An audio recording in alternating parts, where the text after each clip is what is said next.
pues cargó mi maldad sobre él. Su rectitud por la fe mía es.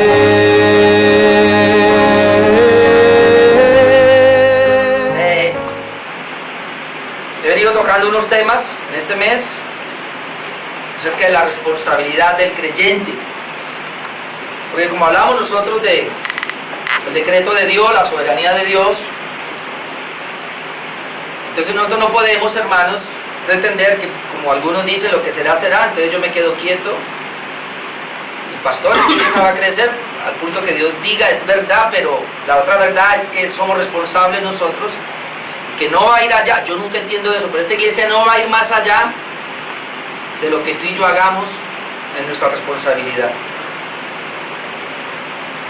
Y comenzamos a tocar unos temas de la responsabilidad del creyente, y la primera que hablábamos nosotros, el más difícil, comencé por el más difícil, que era el asunto de dar diezmos y ofrendas.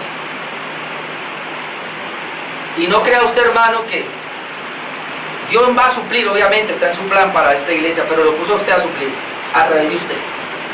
Así que si usted se frena y no lo da, hermano, usted está siendo irresponsable. Hace 8 días veíamos que el otro punto es el congregarnos, y veíamos 8 medios de bendición, el por qué congregarnos. Cuando Robin lo suba a YouTube, yo se los mando a los que no vinieron, porque de hecho me faltaron varios precisamente el día de por qué congregarnos. No le voy a mencionar, pero hay 8 canales, 8 medios de gracia que se activan, hermanos, en el culto. Y llegamos al final a decirle, no hay por qué perder culto, aunque algunos no me entendieron, pensaron que yo dije que hay que perder culto y por eso no me vinieron el jueves, pero bueno, dejémoslo ahí. Hoy voy a hablar del tercer punto, y es la oración congregacional. Ay, ay, ay. Y si bien es cierto, hermanos, que Dios, en su soberanía, hace que vayamos donde tenemos que ir, Él dejó el medio de la oración como un medio de gracia para hacerlo, y que tú y yo tenemos que estar ahí. Un hijo de Dios tiene que estar ahí. Pero obviamente que no voy a hablar de la oración privada, sino que voy a hablar de la oración congregacional. Podemos definir la oración congregacional como aquella que hace el pueblo de Dios en unidad, juntos y en armonía. Eso ya lo veíamos. Usted debe orar, hermanos, en lo secreto, la Biblia lo dice. Usted debe orar con su familia, la Biblia lo dice. Pero tú y yo debemos orar como un cuerpo, como iglesia que somos en unidad. Esa es la razón por la cual tenemos momentos de oración, y le he pedido el favor de que venga a orar conmigo. Por eso aquí tenemos cada primer domingo de mes, 3 horas, llamamos vigilia, pero la idea es que usted venga a orar conmigo. Pero parece que esta oración congregacional es bastante descuidada. Cuando yo le oraba al Señor por este tema de la oración, desde el martes en la mañana llegó a mí un texto que vamos a leer, 2 Corintios 7:14. 2 Corintios 7:14, y durante toda la semana ese texto ha estado ahí, y obviamente lo traigo para predicar. Y hay una razón por qué está ahí, es 2 Corintios 7:14. Este texto hasta es cantado, no lo sabemos de memoria algunas personas, es uno de los más predicados, no lo conocen. Dice así: si se humillare mi pueblo, sobre el cual mi nombre es invocado. 2 Crónicas. Yo dije Corintios, qué pena. Crónicas 7:14. Ve, no os unáis en yugo desigual con los incrédulos. Predicamos por ahí. Qué pena, 2 Crónicas, yo dije Corintios. Entonces, para alguien era ese mensaje. Otra vez, segunda de Crónicas 7:14, ahora sí. ¿Qué tiene que ver ese con oración? Bueno, si se humillare mi pueblo, sobre el cual mi nombre es invocado, y oraren y buscaren mi rostro, y se convirtieren de sus malos caminos, entonces yo iré desde los cielos, perdonaré sus pecados, sanaré su tierra. Ahí encontramos 4 condiciones y 3 bendiciones.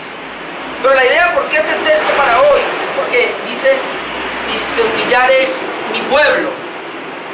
O sea, no está hablando de una persona ni de una familia. Está hablando de su pueblo.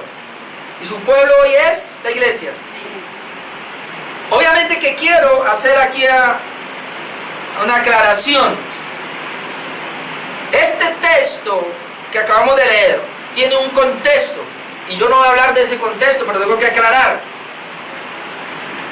Este es un texto, hermanos, de una respuesta que Dios le da a Salomón a una oración que Salomón hizo cuando él dedicó el templo. Y ahorita vamos a leer esa parte de esa oración que Salomón hace. Así que este texto y estas, digamos allí, condiciones y bendiciones que hay, principalmente son para Salomón y para el pueblo de Israel que Salomón gobernaba en ese tiempo, y que no se puede aplicar como lo hacen muchas iglesias o muchos pastores a otras naciones. Un ejemplo, ahora que vemos el problema con Venezuela, yo he podido ver cómo pastores se levantan a orar por Venezuela y hasta profetizan de este texto, que si Venezuela hace estas 4 cosas, entonces Dios se compromete, que porque es una promesa hacer esto, y no vale para eso. No es a una nación, ni para Colombia. Estos predicadores que se van y que dicen que Colombia para Cristo usan este texto, y no se puede, porque están descontextualizando, hermanos. Así que este texto no se puede usar para orar por una nación. Este texto es dirigido a la iglesia, Amén. al pueblo de Dios. Y tampoco usted como iglesia puede agarrar y decir que es una promesa para usted de este pasaje, porque no lo es. Entonces, ¿por qué lo voy a predicar? Porque hay unos principios aquí que valen y que los podemos tomar porque tiene soporte bíblico. ¿Me explico? Aquí encontramos 4 condiciones y 3 bendiciones, que si el pueblo hace 4 condiciones, Dios promete a responder en 3. Esto es aplicable para la iglesia en principios, porque es apoyado por otros textos en la Biblia, no por él. Aclaro otra vez, este pasaje fue escrito para Israel en una época, fue una respuesta que Dios le dio a la oración de Salomón. Por lo tanto es aplicado solo para Salomón y fue aplicado para ellos y para el pueblo de Israel, y todo lo que pasó aquí le sucedió a Israel. Así que no es para nosotros. Amén. Sí es para nosotros los principios que vamos a sacar, pero porque la Biblia en otros textos lo apoya. Si no, dejémoslo quieto. Amén. Vamos a aprender a tomar la Biblia por lo que es, no porque otro pastor diga que es. Sí, porque esto es muy manipulado, este texto. Y yo he escuchado hasta la saciedad pastores profetizando sobre Venezuela, de que Venezuela va a ser sana, la tierra, y que no sé qué, y todas las cosas, usando ese texto. Este texto, hermanos, con todo temor digo esto, no es una promesa para nosotros. Amén. Y a algunos se les bajó el ánimo. Pero sí hay unos principios acá que vamos a mirar. Ahora, Dios aquí está respondiendo a la oración de Salomón. Y es lo que vamos a mirar, parte de esa oración en el capítulo 6. Vamos a mirar allá versículo 26 y 27. Aquí ha pasado algo curioso. Salomón dedica el templo.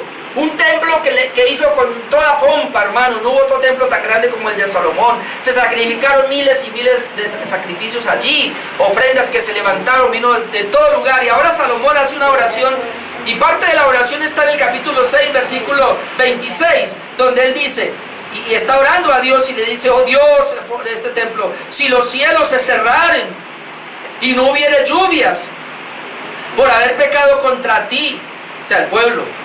Ahora Salomón le dice a Dios: Señor, si oraren a ti desde este lugar y confesaren tu nombre y se convirtieren de sus pecados cuando los afligieres, tú los oirás en los cielos. Tú perdonarás el pecado de tus siervos y de tu pueblo Israel, y les enseñarás el buen camino para que anden en él, y darás lluvia sobre la tierra que diste por heredad a tu pueblo. Esa es la oración que está haciendo Salomón. Dios mío, si el pueblo peca, estoy dedicando el templo para ti, pero si el pueblo peca y en cualquier lugar ellos vienen aquí y oran, entonces tú los vas, por favor, le está diciendo que haga eso. Versículo 40. Ahora pues, oh Dios mío, te ruego que estén abiertos tus ojos y atentos tus oídos a la oración en este lugar. Por eso más adelante usted puede ver que Israel, cuando estaba cautivo, se iban, ellos oraban mirando a Jerusalén. ¿Por qué? Por el templo. Y porque de ahí quedó que todo el que mirara a Jerusalén, y como en ese entonces, y entienda esto, la presencia de Dios para Israel estaba en el templo, inicialmente en el tabernáculo, pero ahora en el templo. Pero entienda esto, tanto el tabernáculo como el templo hecho por Salomón y luego reconstruido por Herodes, ese templo es una tipología de nosotros que somos el templo de Cristo. Amén. Entonces ahora ya no tienen, hay muchos cristianos que oran y miran dónde queda Jerusalén y se ubican. No, el Señor ya no está en ese templo, es más, ese templo ya ni existe. El templo ahora de Dios nosotros somos el templo del Espíritu Santo. Amén. Y hay que aclarar cosas porque ahora, en ese contexto es que no sabemos cuándo. Yo traté de investigar, no investigué mucho, pero no traté de ver aquí, pero no sabemos cuánto demoró mientras Salomón hace la oración. Pasaron 8 días más en una fiesta y después el Señor se le aparece, pero no sabemos cuánto demoró, pero luego Dios le responde. Mire el versículo 11, capítulo 7, versículo 11, para que miremos el contexto. Entonces, según la Crónica 7:11 dice: terminó pues Salomón la casa de Jehová y la casa del rey, y todo lo que Salomón se propuso hacer en la casa de Jehová y en su propia casa fue prosperado. Y aquí está: y apareció Jehová a Salomón de noche. O sea, no sabemos después de esa oración cuánto tiempo pasó, pero bueno, apareció. Lo que sabemos es que no apareció inmediatamente, por lo menos unos meses. Y apareció Jehová a Salomón de noche y le dijo: yo he oído tu oración. ¿Vio? ¿Por qué el Señor apareció? Porque había oído la oración de Salomón, no tu oración, la oración de Salomón. Yo he oído tu oración y he elegido para mí este lugar por casa de sacrificio. Este lugar, o sea, el templo que Salomón había construido, no el templo que construyó otra persona o un pastor por ahí, no, el templo que Salomón construyó. Y entonces luego el Señor le dice: si yo cerrare los cielos, ¿se acuerda que él dijo eso, oró así? Entonces ahora el Señor le contesta: si yo cerrare los cielos para que no haya lluvia, y si mandare a la langosta que consuma la tierra, y si enviare pestilencia a mi pueblo, ¿a quién? A mi pueblo. Si se humillare mi pueblo, sobre el cual mi nombre es invocado, y oraren y buscaren mi rostro y se convirtieren de sus malos caminos, entonces yo oiré de los cielos, perdonaré sus pecados, sanaré la tierra. Ahora estarán abiertos mis ojos y atentos mis oídos a la oración en este lugar. ¿Cuál lugar? El de Salomón. No este, el de Salomón. En este lugar. Porque ahora he elegido y he santificado esta casa. ¿Cuál casa? La de Salomón. Esta casa que acaba de hacer, para que esté en ella mi nombre para siempre. Y mis ojos y mi corazón estarán ahí para siempre. Después usted sigue leyendo. Entonces uno ve que 2 Corintios 7:14 tiene que ver con el templo de Salomón. 2 Corintios 7:14 tiene que ver con Salomón y con el pueblo. Y él muy específicamente dice: es con ustedes el asunto. Pues yo no puedo sacar ese texto ahora y decir: esta es la casa de Dios y ese texto se aplica acá, porque Dios a mí no me ha hablado. No me ha dicho. Es una respuesta a Salomón que oró y recibió esa respuesta. Amén. Bueno, dejando eso claro, otra vez en primera instancia es para Salomón. Sí podemos sacar unos principios, porque la Biblia, la palabra de Dios es eterna, y es lo que quiero que saquemos, unos principios que encontramos en 2 de Corintios 7, 2 de Crónica, 2 de Crónica, es que es parecido, ¿sí? 7:14. Y vamos a trabajar entonces con las 4 condiciones y luego las 3 bendiciones.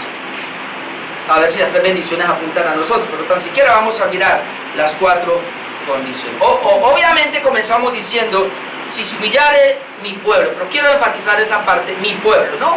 No es una promesa para una persona, ni tampoco podemos decir, si lo vamos a aplicar como un principio de promesa, pudiéramos decir que tampoco es para una familia, sino para mi pueblo.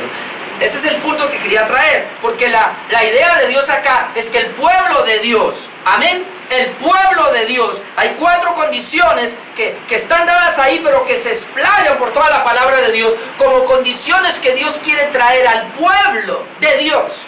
Que donde quiera que se reúna, en cualquier parte que se reúna, la iglesia, el pueblo de Dios, y está bajo estas 4 condiciones, hermano. Ahora vamos a mostrar al final que Dios se compromete en su palabra. La primera es si mi pueblo se humilla. Y esto es duro, esto es fuerte. Si mi pueblo se humilla. Y otra vez, aquí no está diciendo si el impío se humilla.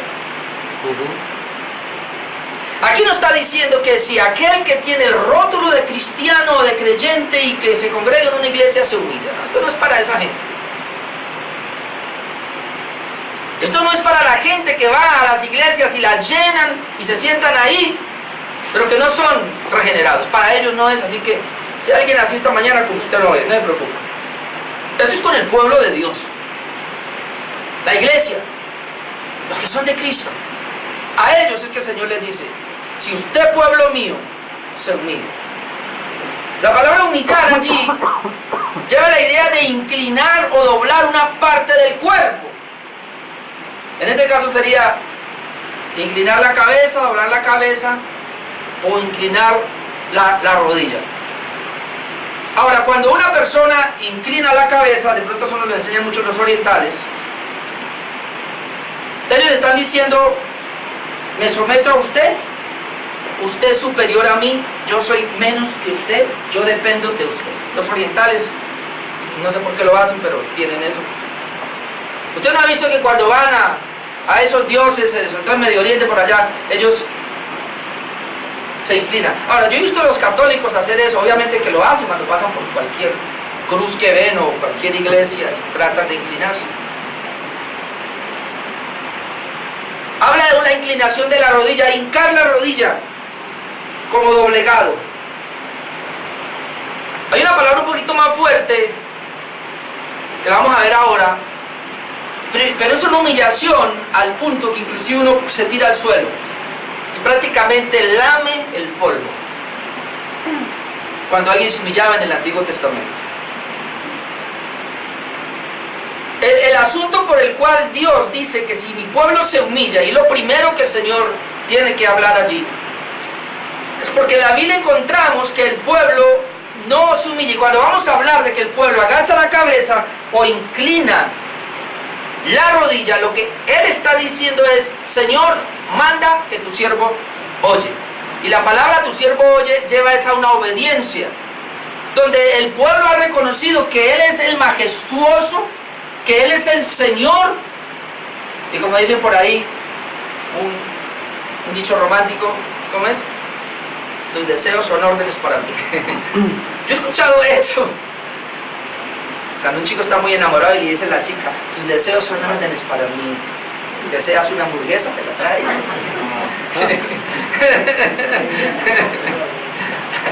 Bueno, más o menos lleva la idea. ¿Será que podemos decirle a Dios, Señor, tus deseos son órdenes para mí? Entonces el Señor dice, yo tengo unos deseos. ¿Quiere conocerlos? Véalos. Aquí están los deseos de Dios, ¿quiere conocerlos? Son órdenes para mí. ¿Usted cree que el pueblo se humillaba? Vamos a mirar a ver algunos pasajes. Zacarías 7:12. Zacarías, necesito de Malaquías. Zacarías 7:12. Esto es tremendo porque el Señor aquí está hablando de por qué los envió al cautiverio. Voy a leer en el versículo 11, dice, pero no quisieron escuchar. O sea, el Señor le está hablando, pero dice, pero no quisieron escuchar, antes volvieron la espalda, taparon sus oídos para no oír. Oiga, hermano, el pueblo de Dios taparon sus oídos para no oír a Dios, para no obedecer. Y nota el 12, y pusieron su corazón como diamante. ¿Usted sabe qué es eso? Duro. Endurecieron el corazón, pusieron su corazón como diamante para no oír la ley, ni las palabras que Jehová de los ejércitos enviaba por su espíritu por medio de los profetas primeros. Vino por tanto gran enojo de parte de Jehová de los ejércitos. Ya entiendo porque a veces me enojo. El Señor se enojó grandemente cuando Israel tapaba los oídos y no quería oír a Dios, y su corazón lo puso como diamante. ¿Saben qué es eso? Habla a Dios, que la palabra pega aquí y rebota. Habla a Dios, que igual yo me tapo los oídos para no oírte nada. ¿Qué quiere decir eso? Que Dios hablaba una y otra vez, la palabra llegaba como el viento, todos oían pero se iba la palabra y la gente quedaba igual. Corazón como diamante. Espero que aquí no haya ese tipo de gente. Ahora miren lo que dice Jeremías 17:23. Esto es también duro. Jeremías 17, 23. Bueno, aquí está hablando de que observen el día de reposo. Valga la pena observar el día del Señor, guardar el día del Señor. ¿Y sabe qué pasó? Pero ellos no oyeron, ni inclinaron su oído. Note la palabra humillación, inclinar. Ni inclinaron su oído, sino endurecieron su cerviz para no oír ni recibir corrección. No inclinaron el oído, o sea, no obedecieron. Y algo más, la cerviz es esto acá. La endurecieron para no inclinarse. La cerviz endurecida es que la gente no se doblega ante Dios. Y la razón por la cual no nos doblegamos ante Dios y ante su palabra es porque pensamos que mi palabra es más que la de Dios. ¿Sabía usted? La gente con Dios es lo mismo que los hijos con los padres. Cuando los padres les decimos a nuestros hijos, mira mi hijo, por ahí no se meta, los hijos nos miran a uno, y sobre todo cuando ya crecieron, nos miran a uno y primero lo que le dicen a uno, usted se metió también, déjeme, yo me meto. Pero yo me metí, pero porque yo no sabía, te estoy dando un consejo, te estoy ayudando, no vayas por ahí porque no sé qué. Papá, yo quiero experimentar, pero te quiero evitar, déjeme. Lo que están diciendo es, no me importa su palabra, mi palabra es más importante. Y lo mismo es con Dios. ¿Y sabe qué? ¿Cómo ven la palabra? De aquí hay hijos. Papá, lo que tú quieres es que yo no sea feliz, lo que tú quieres es aburrirme. ¿Ah? Y lo ven como algo malo. Hermano, Dios como papá y la palabra y los mandamientos son para evitarnos a nosotros cosas. Evitarnos a nosotros problemas, evitarnos a nosotros entrar en situaciones de las cuales más adelante nos podemos arrepentir. Un buen papá le da buenos consejos a sus hijos para que no se metan por ahí. Un mal papá acolita lo que sus hijos hacen malo. Un mal papá, si a mí me dicen mal papá, me dirán mal papá porque he sido gruñón, porque he sido tajante, porque he sido firme. Pero nunca me van a decir, y mis hijas, y aquí hay una, y mis hijas me van a decir, mi papá siempre me mostró el camino y me mostró el error también. Y cuando yo la cometía, ahí estaba regañándome. Mi esposa por ese WhatsApp ahora y a mis hijas y les manda cosas. Ojo con esto, ojo con esto. Y creen que porque ya tienen cierta edad y aún pueden estar independientes, sigo siendo papá, sigue siendo mamá y le vamos a tomar la vida hasta que nos muramos.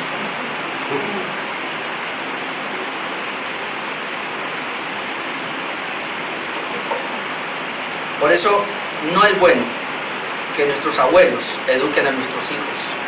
No, porque el abuelo no es papá. Un abuelo y una abuela es lo más alcahueta que puede haber. Aquí está mi mamá como abuela y yo se lo digo.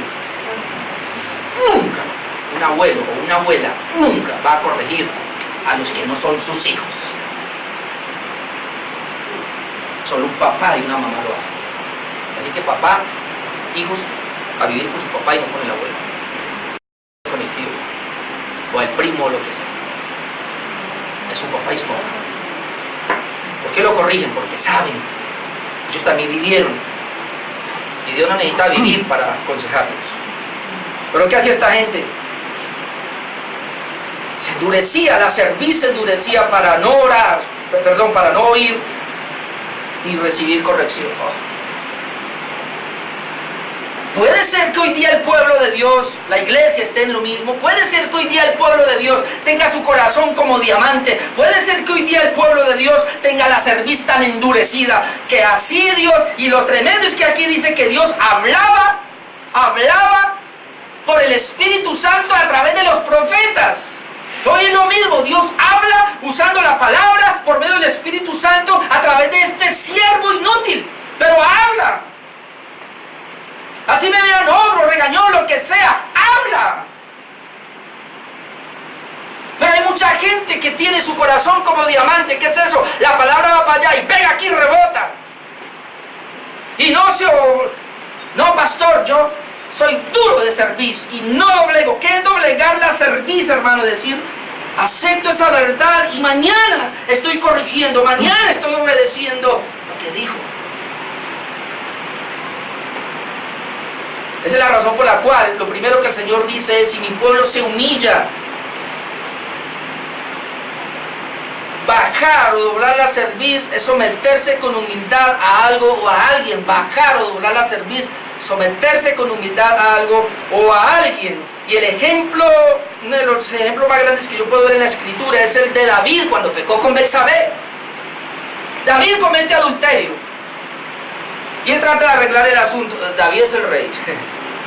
Y él se sube a la terraza, usted conoce la historia, ve a una mujer que se está bañando desnuda, la mira, la codicia. En ese entonces David tenía como 5 esposas. Estoy hablando de allá, ¿no? No voy a decir ahora que... No, allá, en esa época. Y ve a la Betsabé que tenía esposo. Y el esposo es uno de los generales del rey, está en la guerra, la manda a llamar, venga. Se acuesta con ella, se purifica, váyase, pero ella queda en embarazo. En el entonces no era como ahora que un aborto, parece que había más respeto por la vida. Y entonces, ¿qué hacemos aquí? David se las ingenia y dice: aquí la única mija es, váyase para su casa, yo mando a traer de la guerra a Urías, a su esposo, y yo aquí trato de decirle que le doy una licencia para que se acueste con usted y le sacamos el hijo al hombre. Y no le funciona el plan. Como no le funcionó el plan, intentó 3 veces, como no le funcionó el plan, ¿sabe qué hizo? Lo mandó a matar. ¿Cómo lo mandó a matar? Le dice a su general, ¿cómo se llamaba el general? Bueno, el general. Le manda una carta y le dice: mire, necesito que me ponga a David en lo más recio de la batalla para que muera. ¿A Urías? Sí. David le dice a su general, Joab, creo que era Joab: vaya y póngame a Urías en lo más recio de la batalla para que muera.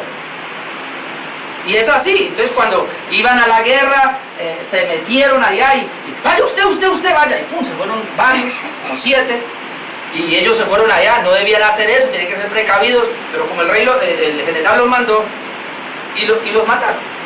Y luego le llega la noticia al rey: murieron en la batalla. ¡Ay, pero por qué! Si yo les he dicho que no se metan allá, que no sé qué. Sí, pero es que murió Urias. Ah, ya. Tranquilo, no hay problema.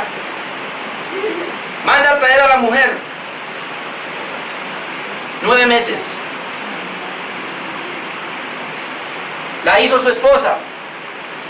Se podía legalmente, ya su esposa, había muerto el marido, su esposa, la hizo su esposa. Ella da a luz el bebé. Cuando ella da a luz el bebé, digámoslo así, David está en la oficina, tranquilo, 9 meses ya pasó, ya está todo arreglado, y viene el profeta Natán, y le cuenta la historia, no voy hasta allá porque le dice, ese eres tú. Cuando él se da cuenta que él era el que había cometido, imagínense que David había callado el pecado, o él pensaba que estaba bien por 9 meses, por lo menos 9 meses. Cuando Natán le dice, tú eres el que has matado a esa ovejita, usted lee la historia, inmediatamente él cae en una humillación, se postra, dice que por 7 días. Porque le llegó la noticia era, y ese niño va a morir por tu pecado. Y él oró por 7 días para que el niño no muriera. Pero él aquí se humilla. Y en el Salmo número 32 y en el Salmo número 51 está la humillación de David. Vamos a ir a mirar porque eso es lo que quería, no que se me voy yo por otro lado. Después les hablo de David mejor. Pero leemos en el Salmo número 51 cómo él ora, que es lo que quería rescatar. Me estoy emocionando con la historia y me voy a contarle la historia y después me voy por otro lado. Y aquí está la oración, una de las oraciones al final, cuando David se humilla, se arrepiente. Mire lo que dice al final. Salmo 51, 15. Señor, ella ya se ha arrepentido, ya se ha humillado. Señor, abre mis labios, dice David, y publicará mi boca tu alabanza. ¿Por qué abre mis labios? Porque había perdido todo eso. Porque no quiere sacrificio, que yo lo daría. No quieres holocausto, o sea, ¿de qué me sirve que te sacrifiques, Señor? Los sacrificios de Dios son el espíritu quebrantado. Al corazón contrito y humillado no despreciarás tú, Dios.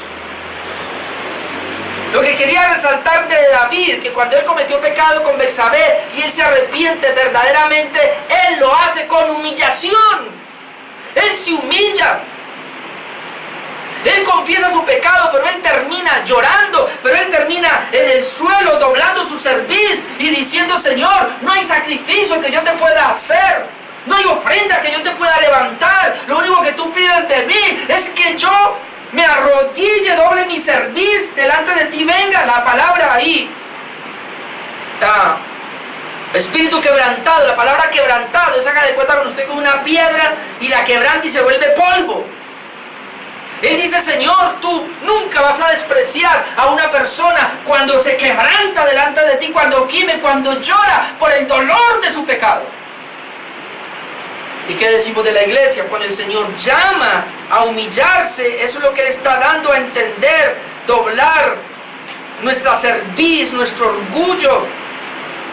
Dicho claramente por 1 de Pedro 5, 5, 6, vamos a mirar 1 de Pedro. Que si no me va a quedar ahí en el primer punto. 1 de Pedro 5:5 también lo registra Santiago, pero miremos 1 de Pedro 5:5. Igualmente, jóvenes, están sujetos a los ancianos y todos sumisos unos a otros, revestidos de humildad. Dice, porque Dios resiste a los soberbios, pero da gracia a los humildes. Humillaos pues bajo la poderosa mano de Dios para que los exalte cuando fuere tiempo. Pedro lo aprendió y Pedro dice, Dios resiste a los soberbios, y un soberbio es el que nos humilla. Mire, mi hermano, un cristiano soberbio no ora. Y por ser tan soberbio, no viene ante Dios. Porque la soberbia es que él cree que él puede dirigir su vida sin Dios. Y el problema que hemos tenido como iglesia es ese, que nos ha faltado humillarnos como iglesia, dejar la soberbia y humillarnos y tomar ese pasaje, la promesa que dice acá para nosotros, humillaos pues bajo la poderosa mano de Dios para que los exalte cuando fuere tiempo. Un hombre que ya murió, creo que el siglo pasado, se llamaba Juan Maní, y se cuenta que él leyó ese texto, humillaos pues bajo la poderosa mano de Dios, y dicen los que lo conocieron que él nunca pudo pasar de ahí. Que él llegaba y él decía, humillaos bajo la poderosa mano de Dios, y caía rendido ante el Señor. Cada día él leía, humillado bajo la poderosa mano de Dios, caía rendido. Él nunca supo que es lo otro. ¿Qué es lo que hoy día nos dice? Ay, ¿para qué ¿cómo es? Para que los exalte cuando fuere tiempo. Y hoy día, en vez de hablar de la humillación de nosotros delante de Dios, se habla de la exaltación.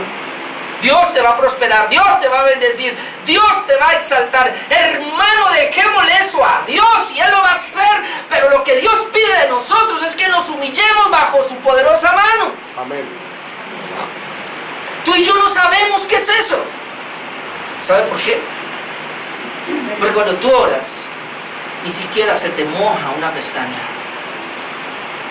Tú no sabes qué es eso. Y yo no sé qué es eso. Que es humillarme bajo la poderosa mano de Dios. Es poderosa mano de Dios. Porque nos han enseñado a ser tan religiosos, yo no sé, a orar tan secos, que ya no hay lágrimas en los ojos. A mí me da pena con ustedes. A veces cuando me van saliendo las lágrimas, yo como que me vengo más bien para acá y no las dejo salir. ¿Por qué? Cuando el pueblo de Dios, su iglesia, viene a orar y se humilla de esa manera, nosotros en esta época moderna perdimos lo que es doblar la rodilla. ¿Qué nos creemos tan altos? Que ya no venimos al culto como anteriormente se llegaba al culto y la gente se postraba a orar. Hoy ya no. Y la gente, además de postrarse, lloraba. Escuchen lo que le voy a decir. Es cierto que hay muchos hipócritas dentro de la iglesia que lloran y oran de rodillas para que otros los vean. Eso es verdad. Pero también es cierto que el pueblo de Dios, verdaderamente el pueblo de Dios, humillándose y llorando, no es hipócrita. Dejemos a los hipócritas que sean hipócritas, pero los que somos de Dios lo hacemos no por hipocresía, sino porque Él, además de que lo mandó, es una bendición. Yo he perdido eso y hoy me arrepiento, Señor. Pues yo era uno que entraba al cuarto y lloraba como un niño. Y yo llevaba mi papel higiénico porque no me alcanzaba. Ahora no sé qué me ha pasado. Tal vez tengo mi corazón, Dios mío, como perna. Tal vez mi servicio está muy dura. Que oro y ya no me salen lágrimas. Y si me salen, me las seco rapidito y no quiero que me vean. ¿Qué nos ha pasado? Dios es el mismo.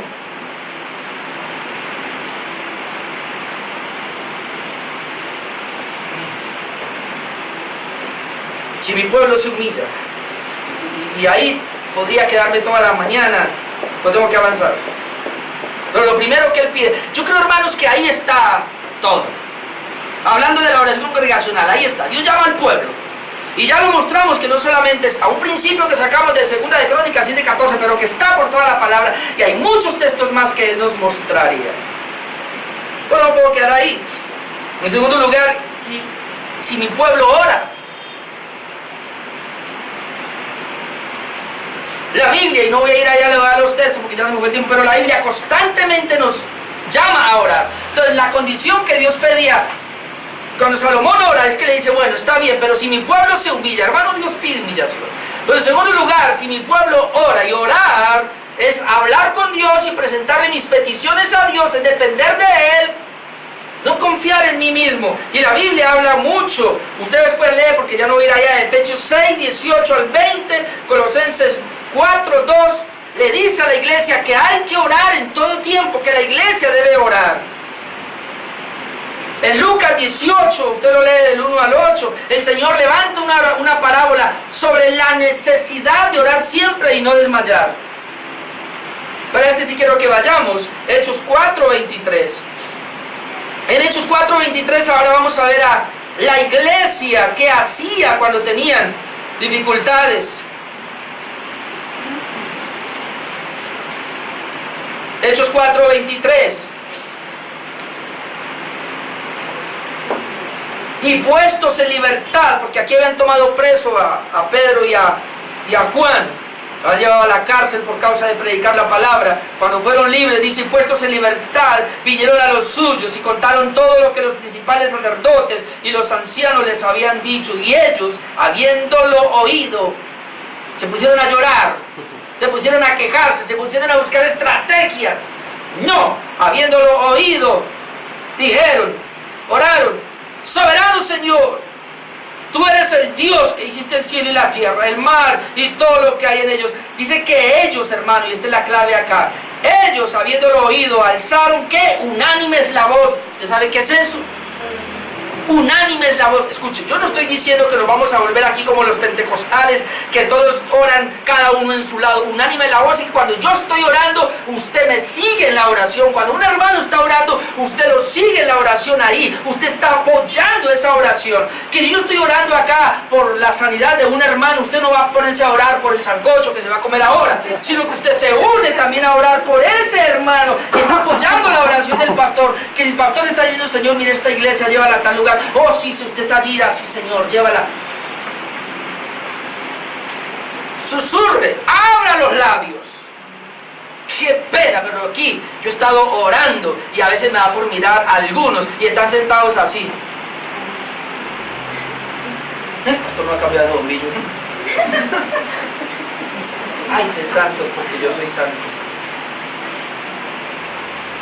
Por eso hace 8 días les di un pequeño regañito. Si yo estoy orando aquí, estamos orando, no me salude a nadie. ¿Sabe por qué lo hago? Mire, mi hermano, póngale cuidado lo que le voy a decir. Yo no quiero repetir eso. Yo no quiero que se repita lo que yo aprendí en otras iglesias. La iglesia está orando, pero llegaba el pastor y todos le hacían fila para recibir al pastor. ¿Por qué? Cuando tú vienes aquí, yo estoy orando ahí, o un hermano está orando allá, o un hermano está orando allá, déjeme decirle que ese hermano está hablando con papá. ¿Por qué vienes a interrumpirlo? Orar es hablar con Dios, y tú y yo tenemos que aprender eso. Y cuando tú vienes y te conectas aquí, ahora vamos a orar. Si nos vamos a tomar de las manos, está bien, por lo general yo lo hago cuando hacemos las vigilias. Si nos ponemos de pie, está bien. Si se quiere tirar al suelo, hágalo, hermano. De hecho, quiero hasta hacerlo. Oh, qué bueno que lo hicieron. Pero oremos. Amén. Unánime. Dice que ellos alzaron unánime la voz. Versículo 31. Cuando hubieron orado.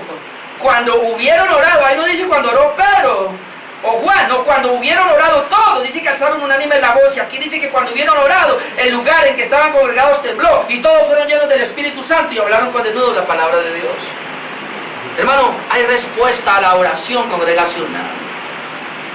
Hay respuesta cuando tú y yo oramos. Algunos no creen que no, y por eso se quedan la media hora que deberían de venir aquí para orar con nosotros. ¿Sabe usted por qué no viene a orar? Porque usted no cree en la oración. ¿Sabe usted por qué llega tarde al culto? Porque usted no cree en el culto. ¿Sabe usted por qué no viene a todos los cultos? Porque usted no cree en el culto.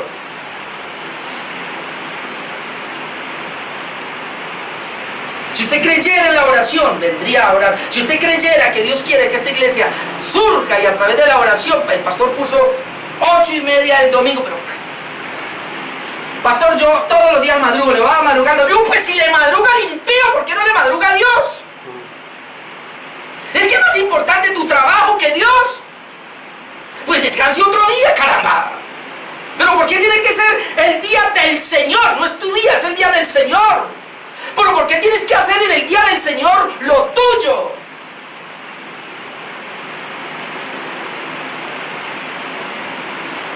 Cuando esta iglesia entienda esto y vengamos a orar juntos, unidos, hermanos, aprenderemos qué es humillarnos y qué es orar, algo va a pasar. Lo contrario, no. Número 3, si mi pueblo me busca. Esto es diferente. Mire que cada punto, el Señor habló de 4 cosas, y son 4 cosas. Humillarse, orar, ahora buscar el rostro de Dios. Ahí tenemos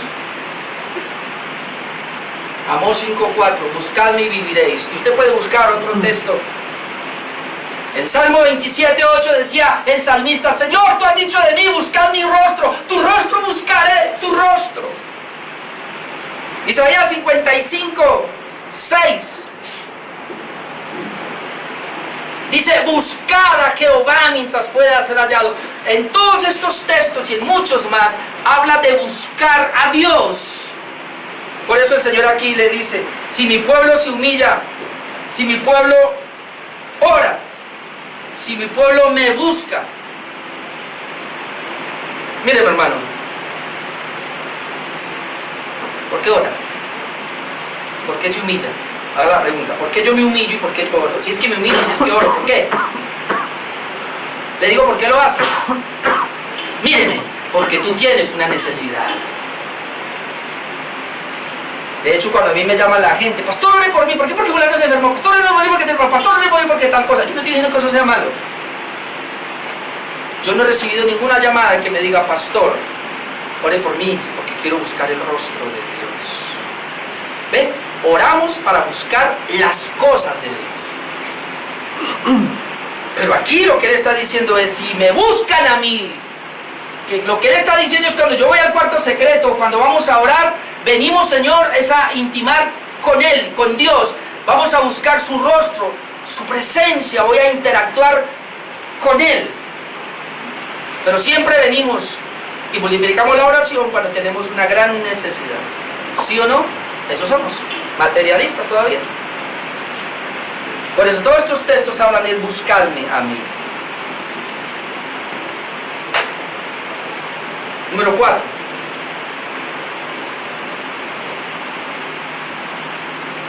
El más suavecito de esta mañana. Si mi pueblo se humilla, si mi pueblo ora, si mi pueblo me busca, si mi pueblo se convierte.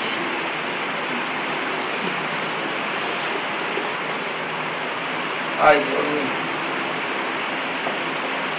Convertirse es una transformación.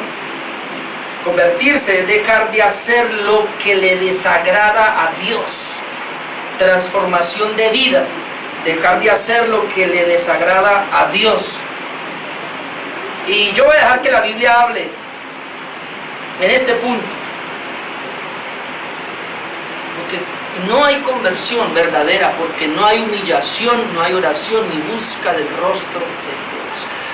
No hay conversión, hermano, cuando tú llevas congregándote acá, cuántos años, cuántos meses llevas conmigo, no sé, y tú sigues siendo el mismo.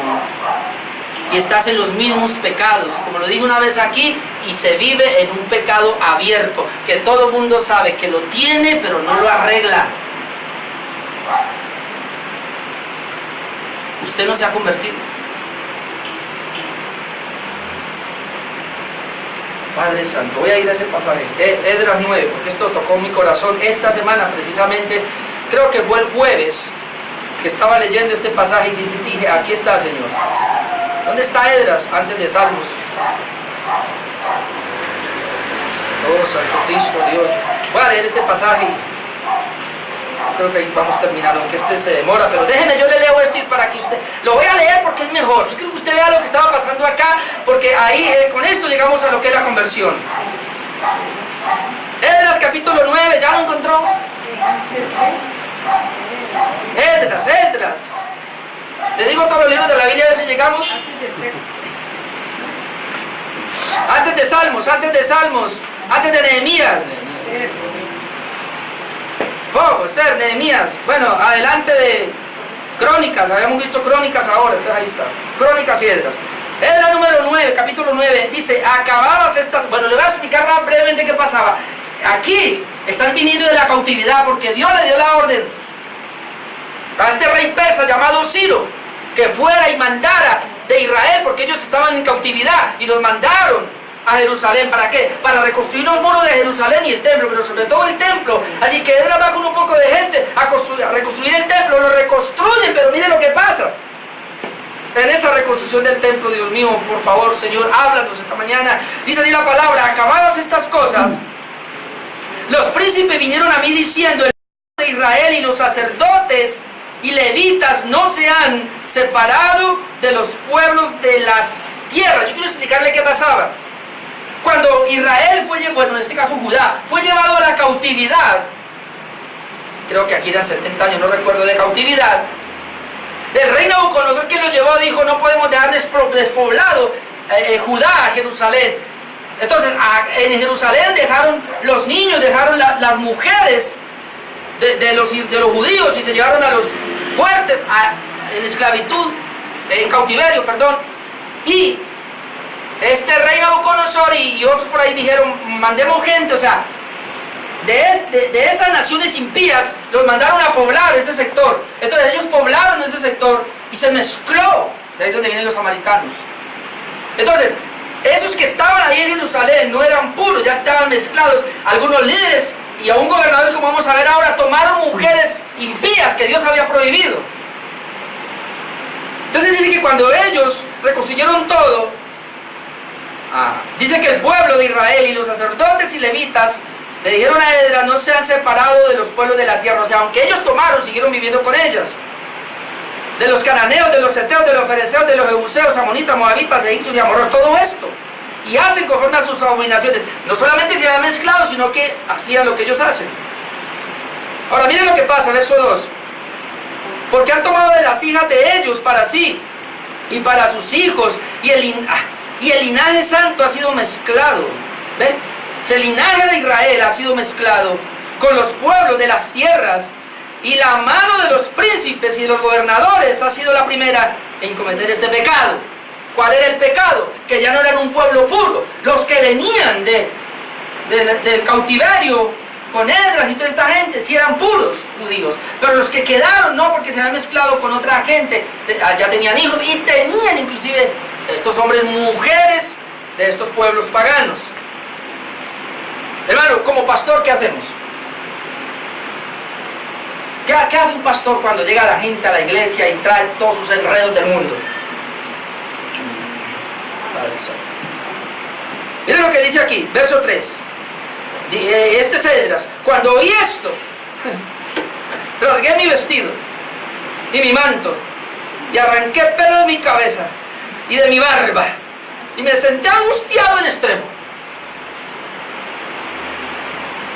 No puede ser esto, no puede ser que el pueblo esté contaminado, no puede ser que el pueblo ahora se haya metido a hacer prácticas mundanas. Verso 4: y se me juntaron todos los que tenían las palabras del Dios de Israel, a causa de la prevaricación de los cautiverios, mas yo estuve muy angustiado hasta la hora del sacrificio de la tarde, y a la hora del sacrificio de la tarde me levanté de mi aflicción, y habiendo rasgado su humillación, y habiendo rasgado mi vestido y mi manto, me postré de rodillas y extendí mis manos a Jehová mi Dios, y dije: Dios mío, confuso y avergonzado estoy para levantar, oh Dios mío, mi rostro a ti, porque nuestras iniquidades se han multiplicado sobre nuestra cabeza y nuestros delitos han crecido hasta el cielo.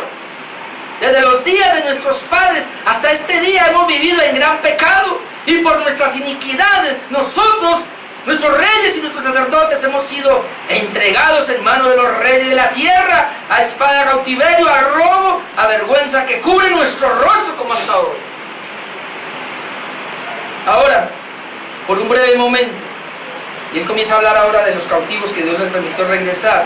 Ha habido misericordia de parte de Jehová nuestro Dios, para hacer que nos quede un remanente libre, o sea, libre de esta contaminación, son los que están llegando, y para darnos un lugar seguro en su santuario, a fin de alumbrar nuestro Dios nuestros ojos y darnos un poco de vida en nuestra servidumbre, porque siervos somos, mas en nuestra servidumbre no nos ha desamparado nuestro Dios, sino que inclinó sobre nosotros su misericordia delante de los reyes de Persia, para que se nos diese vida para levantar la casa de nuestro Dios y restaurar las ruinas. Está hablando de lo que estaba pasando, y darnos protección a Judá en Jerusalén.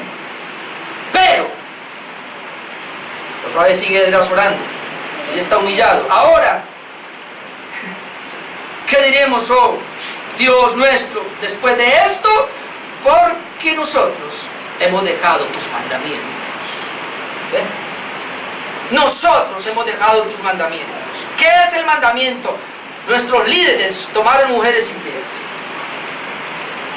Nuestros líderes están haciendo lo que hacen los impíos. Para nuestros días la iglesia se ha mezclado. Ahora mire lo que sigue. Es mejor leer. ¿Qué prescribiste? Dejamos tus mandamientos que prescribiste por medio de tus siervos los profetas, diciendo: la tierra a la cual entráis para poseerla, tierra inmunda es, a causa de la inmundicia de los pueblos de aquellas regiones, por las abominaciones que la han llegado de uno y de otro extremo en sus inmundicias. Ahora pues, no daréis vuestras hijas, eso es lo que el Señor mandó. Por esa inmundicia de los pueblos, no daréis vuestras hijas a los hijos de ellos, ni sus hijos, ni sus hijas tomaréis para vuestros hijos, ni procuraréis jamás su paz y su prosperidad, para que seáis fuertes y comáis el bien de la tierra y la dequéis por heredad a vuestros hijos. O sea, no se debe hacer eso que ellos hicieron. Sigue Esdras más: después de todo lo que nos ha sobrevenido a causa de nuestras malas obras y a causa de nuestro gran pecado, ya que tú, Dios nuestro, no nos has castigado de acuerdo con nuestra iniquidad y nos diste un remanente como este. O sea, otra vez está diciendo, a pesar de eso tenemos un remanente. Aquí está, de volver a infringir tus mandamientos y a emparentar con pueblo que cometen estas abominaciones. No te indignarías contra nosotros hasta consumirnos sin que quedara remanente ni quien escape. Oh Jehová, Dios de Israel, tú eres justo, puesto que hemos quedado un remanente que ha escapado, como en este día. Henos aquí, delante de ti, en nuestros delitos, porque no es posible estar en tu presencia a causa de esto. Esdras dice: no, si el pueblo está en pecado, no es posible estar delante de ti por este pecado. Versículo 1 del 10, va a leer hasta el 3. Mientras oraba Esdras y hacía confesión, llorando y postrándose delante de la casa de Dios, a él no le importó que estuviera la gente ahí, se juntó, note esto, se juntó a él una muy grande multitud de Israel, hombres, mujeres y niños. No tienen excusa los niños. Y lloraba el pueblo amargamente. ¿Por qué lloraba? Por ese pecado. Entonces respondió Secanías, hijo de Jehiel, de los hijos de Elam, y dijo a Esdras: nosotros hemos pecado contra nuestro Dios, pues tomamos mujeres extranjeras de los pueblos de la tierra. Mas a pesar de esto, aún hay esperanza para Israel. Ahora pues, hagamos pacto con nuestro Dios, que despediremos a todas las mujeres y los nacidos de ellas a sus hijos, según el consejo de mi Señor y de los que temen el mandamiento de nuestro Dios. Hágase conforme a tu ley. Hasta ahí. ¿Quieres saber qué es conversión? Es esto. ¿Quieres saber qué es conversión? Cuando uno está en pecado y Dios nos habla a través de un hombre, de su palabra, y yo reconozco que estoy en pecado y tomo la decisión de salir de él. Si Dios te ha hablado aquí de diferente manera y tú sigues en lo mismo, tú tienes un corazón como diamante, tú tienes una cerviz que no se doblega y tú no te has convertido. ¿Ve? ¿Cómo me convierto? Si se humillar en mi pueblo, si orar y buscar en mi rostro, eso da como resultado una conversión de mí. A mí me aterra que muchos aquí, a pesar de la palabra que se predica, sigan en pecados abiertos. ¿Sabe qué hizo esta gente? Yo tengo esta esposa, la conseguí como mi esposa y vivió con ella 10 años, 15 años, 20 años, yo no sé. Pero cuando llegó la palabra y le dijo: usted no la puede tener, yo la saco.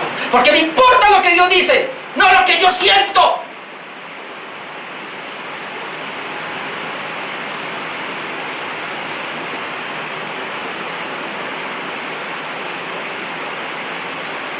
¿Cómo vamos a ser un pueblo santo de Dios si no estamos obedeciendo?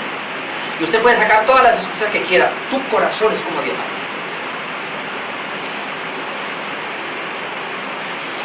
A la iglesia llega mucha gente en unión libre. Y yo le doy gracias a Dios porque aquí hemos casado 2, pero los otros están haciendo los locos. Aquí hemos casado 2 parejas y le doy gracias a Dios por eso. ¿Y usted cree que Dios está contento con eso? ¿Estará contento usted? ¿O no, Dios? Y yo soy un hombre de Dios que hablo la palabra de Dios. Y hablábamos nosotros del dar para la obra y usted todavía se hace loco. Si esta iglesia no va a tomar una decisión de arrepentirse de sus pecados, no vamos a llegar a ningún lado. Le hablé de congregarse, la importancia de congregarse, y yo esperaba, y le decía a mi esposa, el jueves se va a llenar esto acá, pero fue el día más poquita gente. Le importó 5 centavos que yo hablara de la importancia de congregarse, ¿sí o no? Ahora, estoy hablando de la oración congregacional. Espero que no me dejen solo cuando estoy orando. Si no, no sirve. Esto no es un juego. Soy un hombre de Dios que le tiene que hablar la verdad. Conversión es eso. ¿En dónde estoy fallando, Dios? Me hablaste una palabra, yo tomo una decisión. Porque es Dios el que dijo. No es mi condición, no es lo que yo quiero, es que yo no quiero, es que no me nace, pero es que Dios lo dijo. Es que estamos hablando de la autoridad más alta que lo decretó.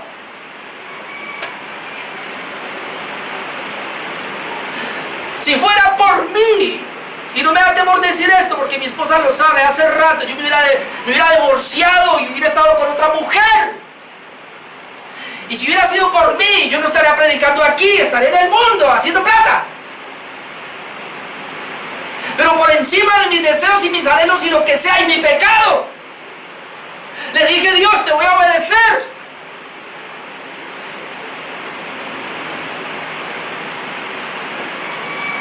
No nos hemos humillado, no hemos orado, no buscamos el rostro de Dios, no vamos a sentir convencimiento de pecado y pensamos que Dios nos acepta así como yo vivo.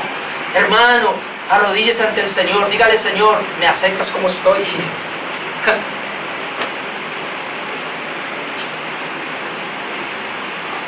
Las 3 bendiciones.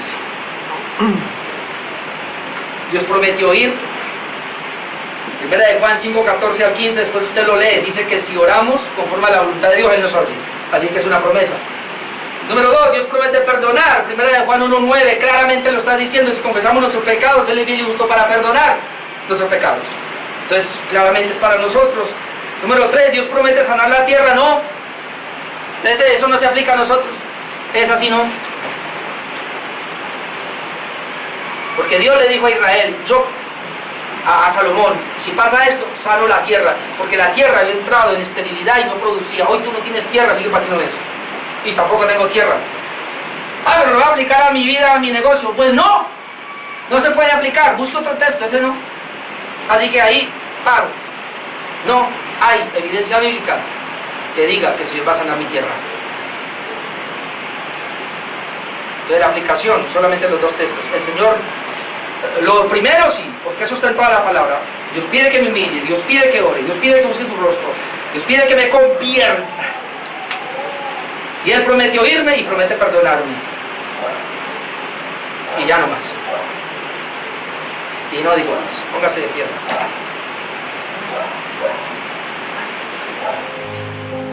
Aleluya, glorioso intercambio, oh cuán gran misterio, que por gracia salvo soy. Aleluya, gloria sea a Cristo por su sacrificio de